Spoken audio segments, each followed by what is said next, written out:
So mga tol, habang nalalapit na po ang bakbakan sa pagitan ni former 3 Division World Champion General Casimero versus former 2 Division World Champion Luis Pantera Nery, may kanya-kanya na nga pong prediction ng mga boxing fans, mga kapwa boksingero at maging mga trainer sa laban na yan. May pumapabor nga po dito kay Casimero, meron din ang pumapabor kay Luis Nery. At sa wakas mga tol, naglabas na din po ng prediction ng isa sa respetadong sports analyst natin dito sa Pinas na si Atty. Ed Tolentino sa laban ng Casimero versus Nery. Ayon kay Atty. Ed Tolentino mga tol sa video na inilabas niya sa kanyang YouTube channel, ang boxer shorts / Atty. Ed Tolentino. Bagamat pagdating sa boxing odds, slightly favorite itong si Luis Nery, pero para naman po kay Atty. Ed Tolentino, 50-50 daw ang laban ng yan. Parehas daw kasi may taglay na lakas ang dalawang boksingero, kaya unahan daw ang magiging laban na yan.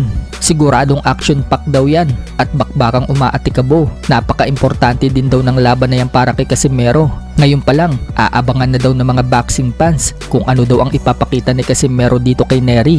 Yung laban daw kasi ni Nery kay Naoya Inoue dati, grabe daw yung pinakita ni Nery. Muntik-muntik na daw na itong manknockout si Inoue. Kaya ngayon, kay Casimero naman daw ang spotlight at titingnan daw ng mga fans kung ano daw ang ipapakita ni Casimero. Dagdag pa ni Atty. Ed Tolentino, kung mas magiging maganda daw o devastating ang performance ni Casimero kay Nery, sigurado daw na mapapalingon itong si Naoya Inoue. Maaari magkaroon daw ng konting pressure na bigyan itong si Casimero ng second look. Halos lahat daw kasi alam na nahirapan itong si Inoue kay Luis Nery, kaya kung magiging maganda daw ang panalo ni Casimero dito kay Nery, baka pagbigyan ni Inoue itong si Casimero. Nagbigay naman po ng payo si Atty. Ed kay Casimero kung ano ang dapat nitong gamitin na estilo. Wika ni Atty. Ed, yung estilo daw ni Casimero sa laban dito kay Kionoski Kameda, hindi daw yun uubra kay Luis Nery. Kailangan daw ibalik ni Casimero yung estilo niya dati, noong talunin daw nito si Sulani Tete. Yung forma daw niya kay Sulani Tete, yan daw ang gusto makita ni Atty. Ed Tolentino. Yung hindi nagmamadali,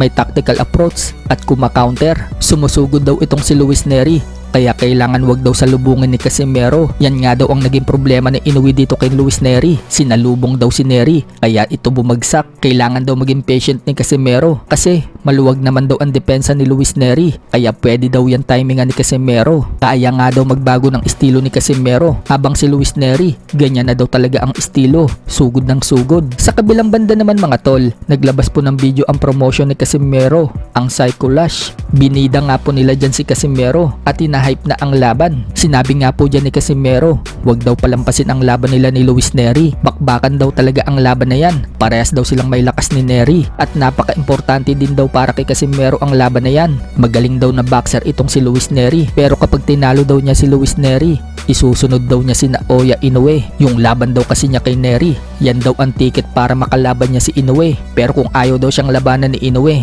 problema na daw yun ni Inoue. Sobrang importante dahil yung matagal ko ng pangarap na makalaban si Naoya Inoue, at baka dito kung magtagumpay ako dito, baka si Naoya Inoue next fight